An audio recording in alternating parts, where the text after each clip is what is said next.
Bueno, buenas tardes. Voy a empezar ya si no se termina lo que es la hora de la clase, de la grabación. Eh, Hoy tienen su examen. Eh, no es difícil el examen. No es difícil. Son 15 preguntas. Cada pregunta vale 2 puntos. En total son 30 puntos lo que van a hacer. Más 10 puntos creo que son lo que es el trabajo práctico que ya hicieron, que todos tienen los 10 puntos. Entonces, eso, ahora son 15 preguntas. Voy a dar ahora la clase. Voy a dar un poco lo que es la clase. Hoy vamos a hablar un poco de lo que son los grupos funcionales y también hablar un poco de lo que es la estereoquímica, ¿verdad? Que son dos clases. Esta parte, la de los grupos funcionales, es un poco más eh, tedioso, un poco más larguito que el otro, ¿verdad? Que es un poco más teórico. Y esto de los grupos funcionales sí va un poco de la mano con lo que vimos en la clase anterior, que espero que hayan podido ver por lo menos un poquito, porque hasta esa clase entra en lo que es el examen, que es los hidrocarburos. Entonces, es un poco más tedioso en el sentido de que hay distintas formas de nomenclar y hay distintos grupos en donde tenemos que nosotros saber distinguir a qué grupo pertenece, ¿verdad? Pero no es difícil. Una vez que uno maneja bien las características principales de cada grupo, no es nada del otro mundo, ¿verdad? Eh, ¿Qué tal se escucha?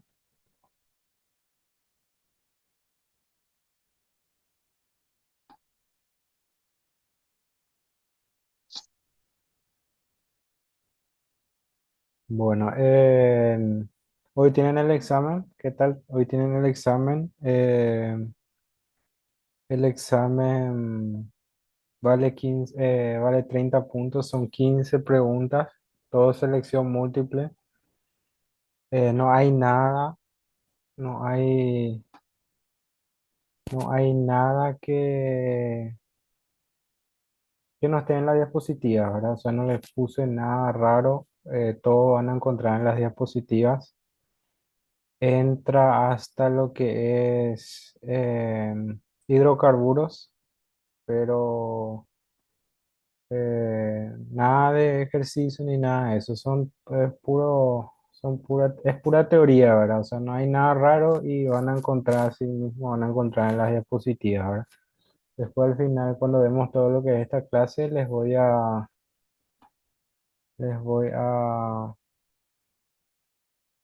¿qué tal, qué tal? Ahora vi tu mensaje, Mariela. Cuando dé toda esta clase, les voy a dar así, tipo un repaso, tipo lo más importante que tienen que leer un poquitito para saber dónde buscar en el momento que den el examen, ¿verdad? No es difícil, para nada luego, y son cosas muy obvias, ¿verdad? Y después tienen aparte lo que es el puntaje de su trabajo práctico, que todos tienen 10 puntos, ¿verdad? O sea, la parte del trabajo no, ni se preocupa, ¿verdad? Entonces vamos a hablar así rápido todo lo que es los grupos funcionales. Toda esta parte de grupos funcionales, la parte de hidrocarburos, lo que es la parte de nomenclatura, cuando vemos la clase presencial creo que se va a entender un poquitito más. Ahora va a ser un poco muy emborroso, va a ser muy tedioso que entiendan así, explicándole, ¿no? O sea, es más fácil si hacemos con ejemplos, ¿verdad? En la pizarra, ¿verdad? Pero igual tenemos que dar. Vamos a hablar un poco de lo que son los grupos funcionales. En la clase pasada hablamos sobre los hidrocarburos, donde entraban ahí los alcanos, alquenos y alquinos, que tenían sus características. Eh, las características de los alcanos eran que todos los carbonos tenían un simple enlace. Eh, los alquenos, su característica era que tenían un doble enlace. Y los alquinos tenían un triple enlace, ¿verdad?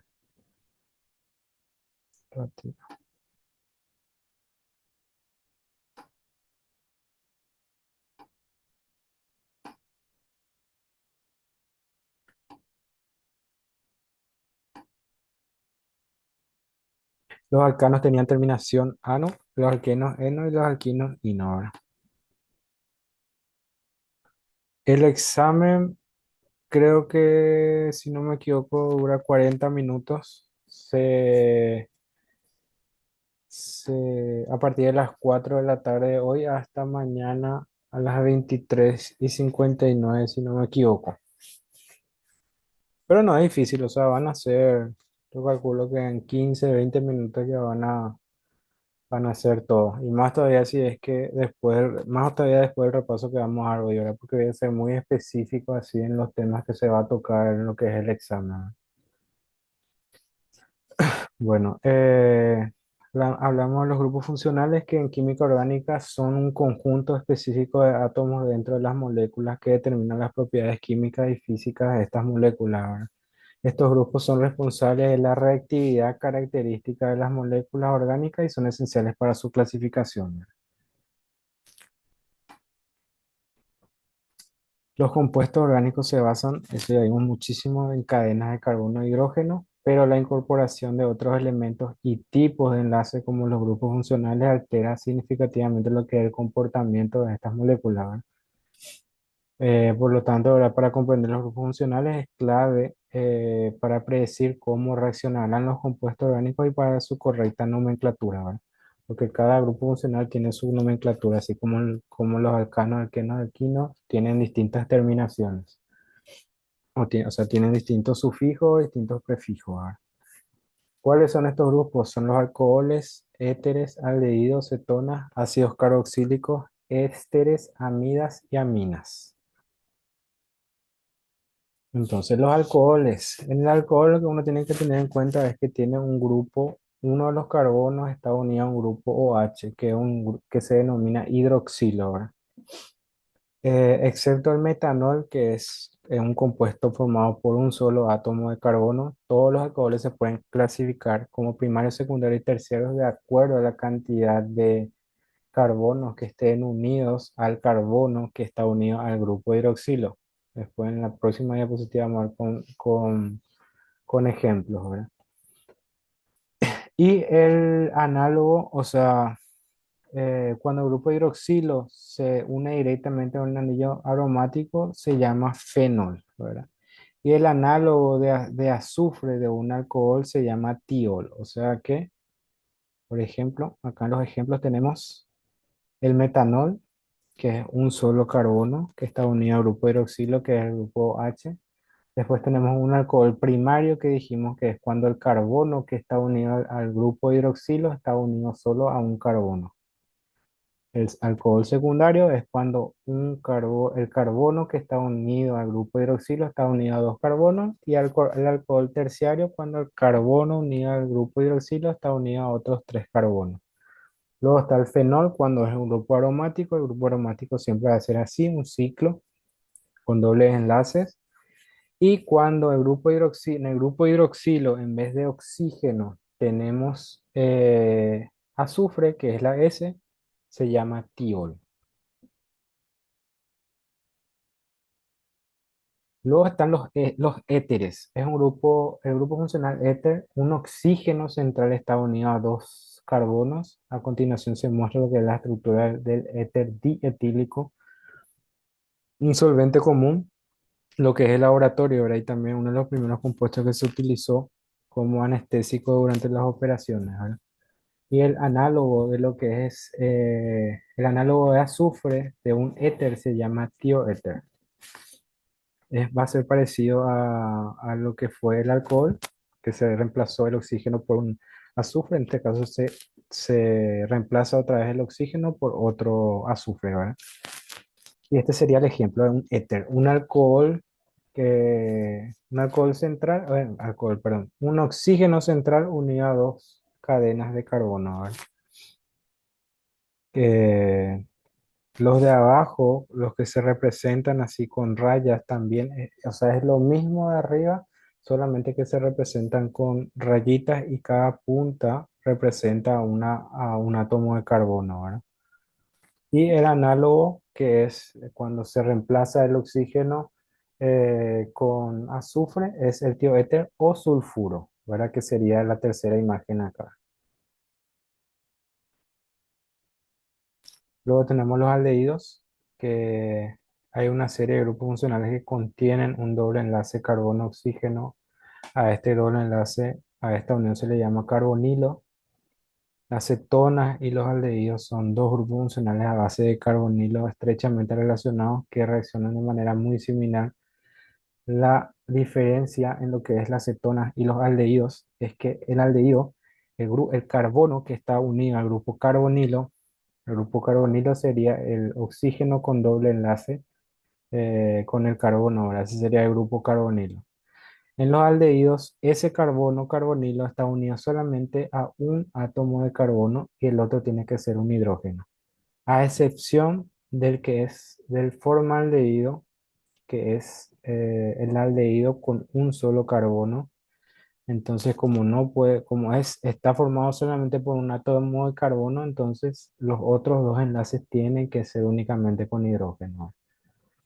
Y la cetona es que el grupo, la diferencia con la cetona es que el carbono, carbonilo, está unido a dos átomos de carbono. No está unido a ningún átomo de, de hidrógeno. Eh, Como dice, la excepción a esta definición es el formaldehído, en el que el carbono carbonilo tiene enlace de dos hidrógenos. Y luego está el grupo imina, que el doble enlace entre el carbono, o sea, no es con un oxígeno, sino que es con un átomo de nitrógeno, ¿verdad? Como se indica en las imágenes abajo, ¿verdad? Que son iminas. No existe lo que es el carbono carbonilo, o sea, el doble enlace no es con el oxígeno, sino que es con el nitrógeno. Todo esto además, lo que dimos la clase anterior, que era los alcanos, alquenos, alquinos y los grupos funcionales, cuando tengamos la clase online vamos a tratar de hacer con ejercicios para que para que les quede un poco más claro, ¿verdad? Tampoco es difícil, ¿verdad? Así, hablándoles capaz le marea un poco porque son varios, pero no es difícil. Luego están los ácidos carboxílicos. En los ácidos carboxílicos, voy a pasar ahorita los ejemplos para que entiendan un poco más. En el ácido carboxílico, la diferencia con los aldehídos y con las cetonas es que el carbono carbonilo, siempre mantenemos el carbono carbonilo, está unido a un grupo hidroxilo, o sea, un grupo OH. Ese sería el ácido, esos serían los ácidos carboxílicos. Si nosotros tenemos una cadena de carbonos que termina con un carbono hidroxilo, carbono carbonilo unido a un OH, entonces ahí ya sabemos directamente que es un ácido carboxílico, ¿verdad? Y luego tenemos derivados, ¿verdad? Del ácido carboxílico, que son los otros ejemplos, por ejemplo, el ion, el éster y el tioéster, ¿verdad? Que vamos a ver más a continuación. Entonces, hasta ahora tenemos los alcoholes, que netamente es terminación OH. Tenemos los éteres, que es un oxígeno central unido a dos cadenas de carbono.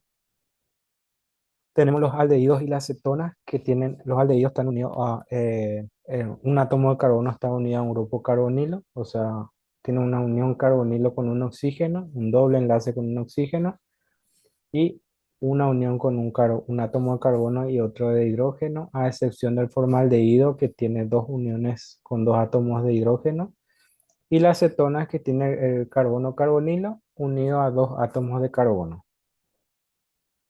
Luego tenemos los ácidos carboxílicos, que es el carbono carbonilo, o sea, el carbono unido al grupo oxígeno con doble enlace, y un grupo hidroxilo que es un OH. Luego tenemos los ésteres, que constituyen uno de los grupos de compuestos más importantes en lo que es la química orgánica. Principalmente son los productos de las reacciones de ácidos carboxílicos, pero también ácidos inorgánicos con alcoholes.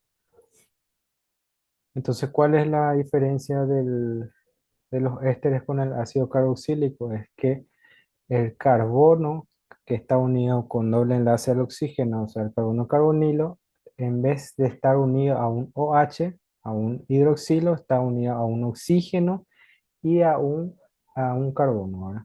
Esa sería la explicación, ¿verdad? En vez, se reemplaza lo que es el hidrógeno con un carbono, ¿verdad? Como es el ejemplo del metanoato de metilo, que es OCH3, el etanoato de metilo o el propanoato de etilo, ¿verdad? Luego están las aminas, que son moléculas que contienen enlaces carbono-nitrógeno. El átomo de nitrógeno de una amina tiene un par solitario de electrones y tres enlaces con átomos, ya sean de carbono o de hidrógeno, ¿verdad? Se utilizan varias nomenclaturas para derivar los nombres de las aminas, pero todos implican el sufijo identificador de clase ina, ¿verdad? Como se ilustra en los siguientes ejemplos, ¿verdad? Tenemos un átomo central de nitrógeno con un doble enlace, como decía acá.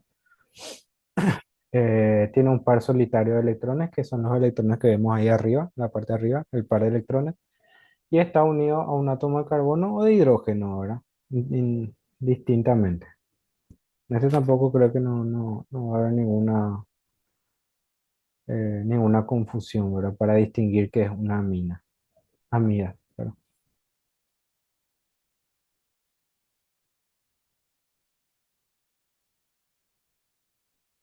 Y las amidas son moléculas que contienen átomos de nitrógeno conectados al átomo de carbono de un grupo carbonilo. Al igual que las aminas, se puede utilizar varias reglas de nomenclatura para designar las amidas, pero todas incluyen el sufijo específico amida.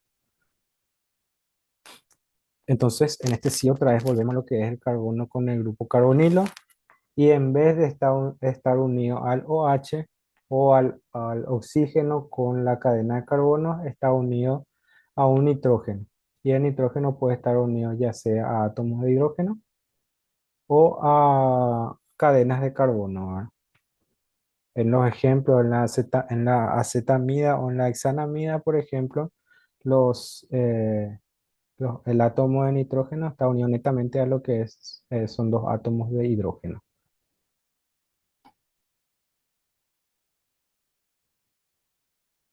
Algunas propiedades físicas, hablamos nosotros de haluros, no hablamos, porque son derivados halogenados netamente, ¿verdad? Pero bueno, los haluros, por ejemplo, son incoloros relativamente inodoros e insolubles en agua. Están el hidroxilo, que son los alcoholes, ¿verdad? Que tiene el grupo OH. Son incoloros solubles en agua, del carbono 5 al 11. Los superiores son sólidos e insolubles en agua. Luego están los éteres, que provienen de la reacción de un alcohol con agua. Son solventes muy polares. Las cetonas y los aldehídos, que son muy, como hablamos, son muy parecidos, solamente que tienen la diferencia entre las uniones de los carbonos, ¿verdad? Que los aldehídos están unidos sí o sí a un hidrógeno y un carbono, y las cetonas a dos carbonos, ¿verdad? Son compuestos polares, son completamente solubles en agua, los puntos de ebullición son mayores que los de los alcanos. Están las cetonas, son los pares de electrones, con los pares de electrones no compartidos forman puentes de hidrógeno con compuestos que no tengan enlace OH o NH, son solventes de sustancias polares como alcoholes y agua. Los ácidos, que hierven a temperaturas muy superiores que los alcoholes, cetonas o aldehídos, son sólidos a menos que tengan doble enlace. Luego están los ésteres, que los términos inferiores son gaseosos o líquidos volátiles de olor agradable, menos densos que el agua y poco solubles en ella. Las aminas, que en términos más bajos son gaseosos, son volátiles de olor amoniacal y solubles en agua. Los intermedios son líquidos y los superiores son sólidos. Y las aminas que tienen un punto de fusión de 2,5 grados son sólidos y solubles en agua. Y luego está la nomenclatura. Nosotros en la clase anterior hablamos de los alcanos, alquenos, alquinos. Los alcanos son todos con simple enlace, un carbono unido solamente a cuatro simples enlaces. Y la nomenclatura sería, siempre se pone un prefijo que si es de un solo carbono, sería met. Si es de dos et, si es de tres carbonos, pro. Si es de cuatro carbonos, but. Eso todo está en la diapositiva de los hidrocarburos, ¿verdad? Y como son alcanos, como es los carbonos, todos tienen solo simple enlace, la terminación es ano. En este caso, en el ejemplo que se ve ahí es de tres carbonos, entonces es pro, su prefijo, entonces es propano. Si era solamente un solo carbono, iba a ser metano. Si era dos, etano. Si era tres, propano. Si es cuatro, butano. Si es cinco, pentano. Eso está en la diapositiva anterior. Alquenos es lo mismo que los alcanos, solamente que la terminación es eno. Como es de tres carbonos, es propeno. Y los alquinos, lo mismo, solamente que terminación ino, y en este caso sería un propino. Luego está el alcohol. El alcohol, la terminación es ol. Entonces, como es de tres carbonos, es la misma regla que los alcanos, alqueno, alquino, entonces va a ser propanol. Luego está el éter. En el éter hay que el átomo central es el oxígeno. Entonces los otros dos son cadenas, son ramificaciones en este caso. Cuando son ramificaciones no se usa los sufijos ano, eno, ino. Se usa el sufijo il. Entonces, si es un solo átomo de carbono, no es metano, es metil. Si son dos, sería etil en vez de etano, etil. Si son tres, propil. Si son cuatro, butil. En este caso, son las dos cadenas ambas son de dos átomos de carbono. Entonces tenemos en ambos lados etil. Entonces por eso se usa dietil, porque son dos etiles. Entonces la nomenclatura correcta sería dietiléter. Luego está el aldehído, que el aldehído su terminación sería al, entonces sería propanal. Luego está la acetona, que su terminación es ona. Para no complicarnos, vamos a usar eso. Entonces, como es de tres carbonos, es propanona. Luego está el ácido carboxílico, que se usa ácido siempre al comienzo. Y se ve la cantidad de carbono. En este caso en el ejemplo se ve que son dos átomos de carbono, entonces sería etano y se usa siempre la terminación ico. Entonces sería ácido etanoico. Luego está el éster, que se usa, eh, en el éster se usa siempre el- la terminación ato. Entonces se usa, siempre se ve cuál es la cadena larga de carbono. En este caso, en el ejemplo, se ve que la cadena larga de carbono es netamente de dos carbonos. Entonces va a ser etanoato de, se ve cuál es la ramificación, o sea, el oxígeno a qué está unido solamente a un átomo de carbono. Entonces cuando es un átomo de carbono, el prefijo es met y el sufijo es il. En este caso metilo sería, ¿verdad? Entonces la correcta nomenclatura sería etanoato de metilo. Luego están las aminas, que se ve netamente cuál es la cantidad de carbonos que tiene, que son tres. Entonces se usa propil amina. O sea, no hay nada raro, ¿verdad? Y luego están las amidas, eh, que se ve otra vez cuál es la cadena larga de carbonos, que en este caso, en el ejemplo, vemos que es dos átomos de carbono.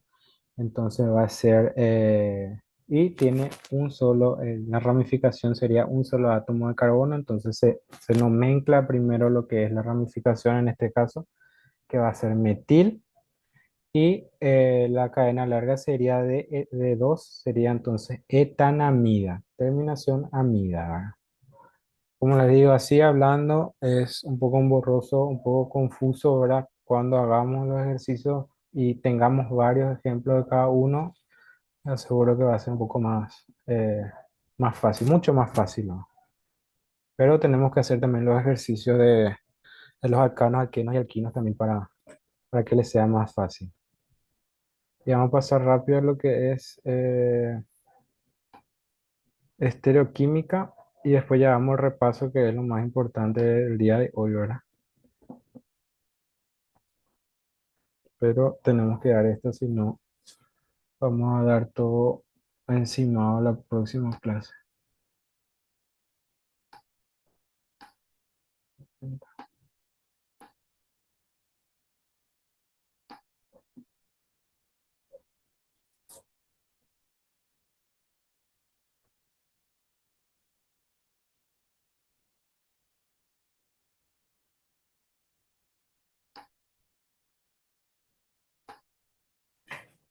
Eh, esta parte un poco más abstracta, la verdad. Eh, la parte de estereoquímica, ¿verdad? La estereoquímica es el estudio de los compuestos orgánicos en el espacio ya. Para comprender lo que son las propiedades de los compuestos orgánicos es necesario considerar lo que son las tres dimensiones, o sea, no todo es bidimensional, así como los ejemplos que damos, ¿verdad? Las bases de la estereoquímica fueron puestas por Jacobus Van Hoff y Lebel en el año 1874. De forma independiente propusieron que cuatro sustituyentes de un carbono se dirigen hacia los vértices de un tetraedro con el carbono en el centro mismo. Definición, vamos a hablar un poco sobre unas definiciones. Sobre la definición de isómeros, se llaman isómeros a aquellas moléculas que poseen la misma fórmula molecular, pero diferente estructura, o sea, están de diferentes formas, ¿verdad? Enlazados, ¿verdad? Se clasifican en isómeros estructurales y estereoisómeros. La clasificación sería, los isómeros son moléculas que tienen la misma fórmula molecular, pero diferentes estructuras. Se clasifican en isómeros estructurales y estereoisómeros. Los isómeros estructurales difieren en la forma de unión de sus átomos y se clasifican en isómeros cadena, posición y función. Vamos a hablar un poco de lo más importante, que son los isómeros estructurales y los estereoisómeros, ¿verdad? Los isómeros estructurales difieren en la forma de unir los átomos de carbono y a su vez se clasifican en los de cadena, posición y función, ¿verdad?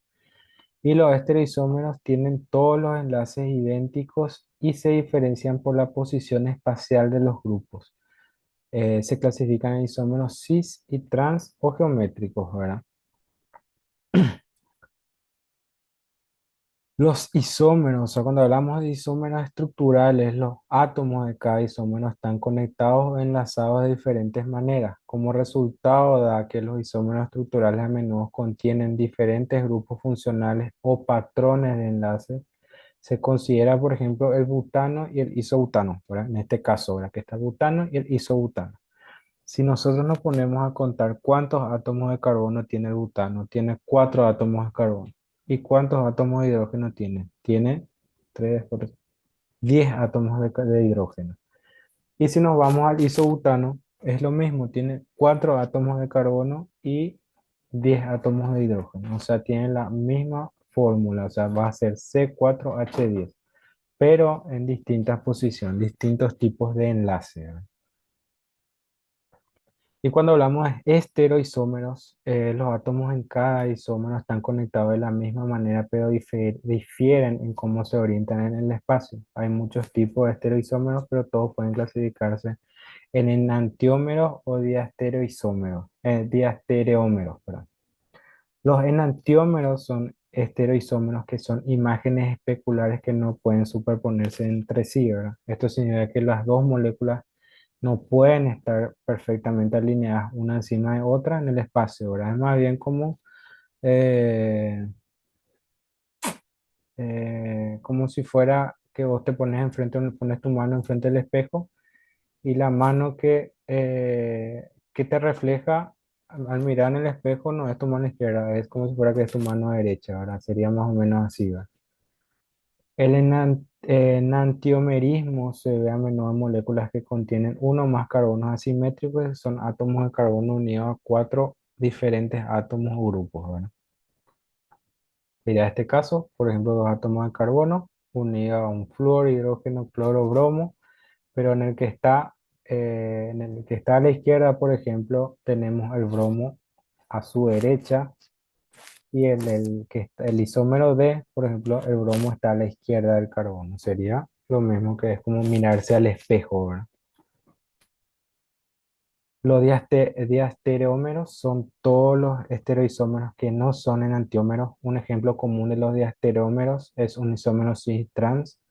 Los isómeros cis-trans pueden ocurrir cuando los átomos o grupos funcionales están situados en cualquier extremo de un enlace rígido carbono-carbono como un doble enlace, ¿verdad? Los isómeros cis-trans, por ejemplo, tenemos ahí el cis, los butenos, y el trans, los butenos. Es, Se ve que los grupos metilos, cuando es cis, están siempre del mismo lado, y cuando es trans, uno está en la parte de abajo y otro está en la parte de arriba. Eso nada más.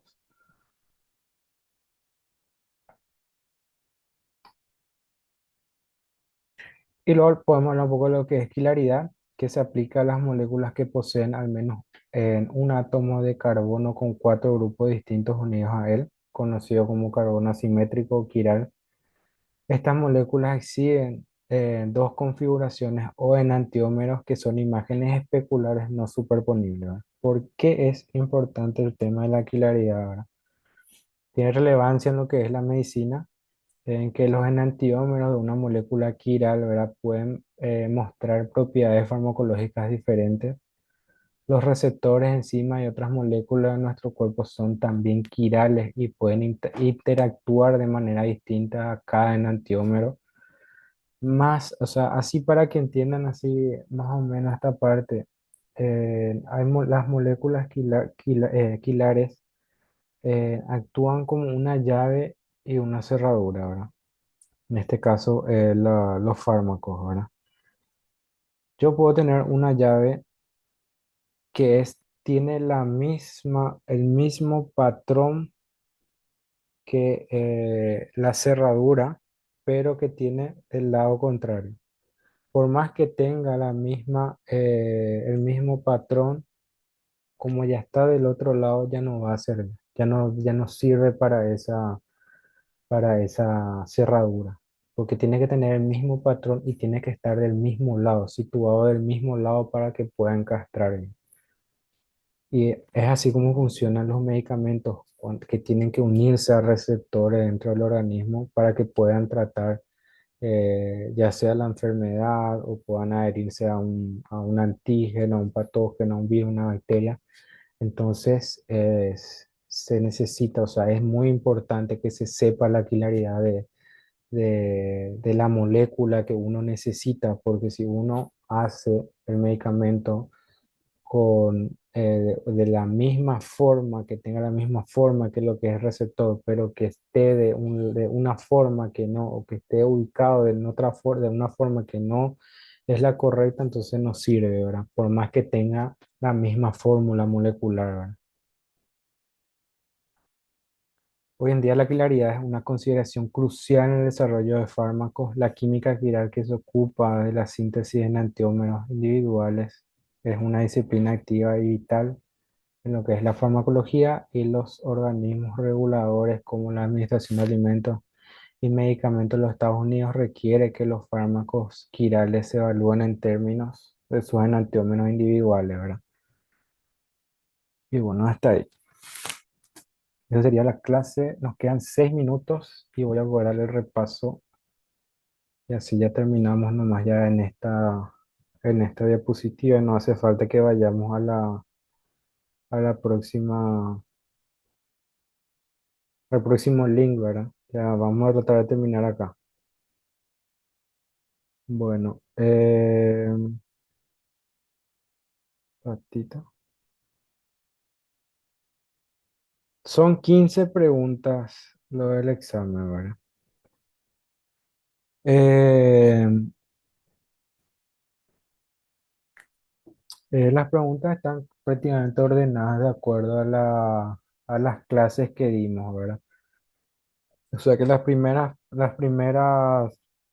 respuestas van a encontrar en en la diapositiva de la primera clase, después van a encontrar en la diapositiva de la segunda clase y así sucesivamente, ¿verdad? O sea, todo es teoría, no hay nada, prácticamente nada de ejercicio y creo que hay un ejemplo creo que le saqué, que está también en la diapositiva que van a poder encontrar ahí, así que no hay drama tampoco con eso. Entonces tiene que saber más o menos toda esa parte de lo que es, leer un poco lo que es la química, ¿verdad? ¿Qué es la química, las ramas de la química? Leer un poco, no le digo la parte de la historia de la química en sí, no hace falta, ¿verdad? Tipo los científicos, esas partes, no saqué nada, ¿verdad? O sea que no hace falta que vean tanto esa parte, pero sí un poco lo que es el concepto, lo que es la química, cuáles son las ramas importantes de la química, por ejemplo, las diferencias de lo que es la química orgánica y la química inorgánica, eh, las características, ¿verdad? De lo que es la química orgánica, cuál es su característica principal, por ejemplo, qué enlace predomina en lo que es la química inorgánica y qué enlace predomina en lo que es la química orgánica. Eh, También después creo que llegamos en la parte de lo que es la estructura del átomo. Eh, entonces, ¿por qué está compuesto lo que es un átomo, ¿verdad? Ahí hablamos mucho de lo que es los neutrones, electrones, protones, ¿verdad?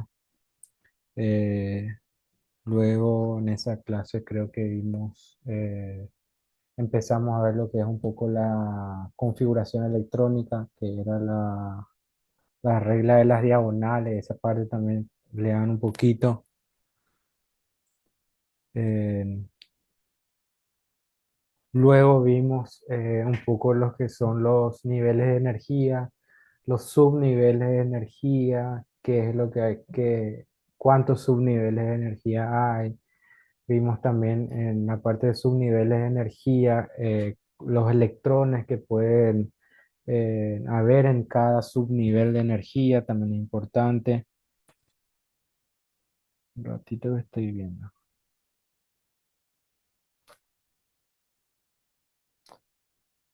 La parte de estructura del átomo, configuración electrónica.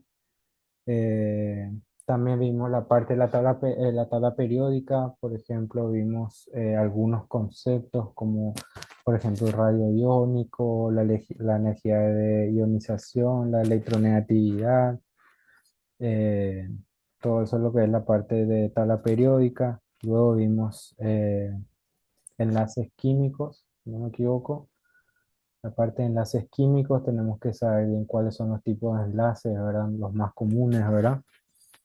Eh, la parte de enlaces vimos también un poco lo que es los diagramas, ¿verdad? El diagrama de Lewis. Eh, Luego, después de lo que es enlaces químicos, ya vimos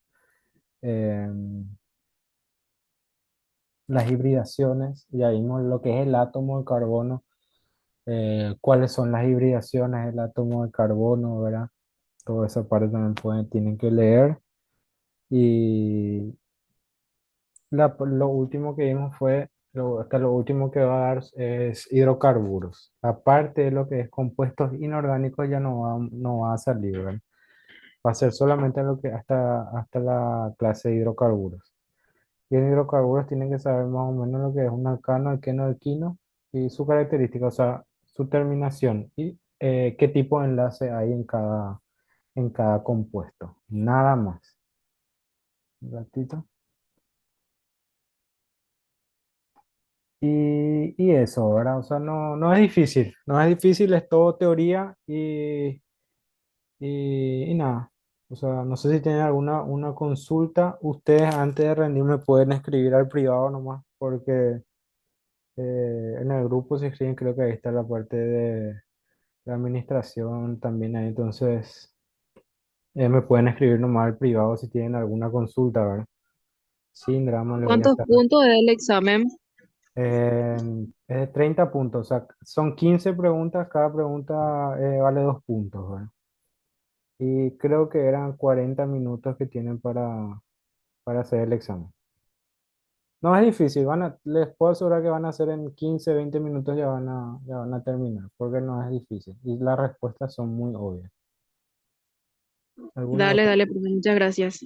alguna otra consulta? ¿Está por terminar la clase? Bueno, entonces dejamos acá la clase y cualquier consulta que tengan sobre el examen, escríbanme nomás y pregunten, sin drama. Voy a detener la grabación y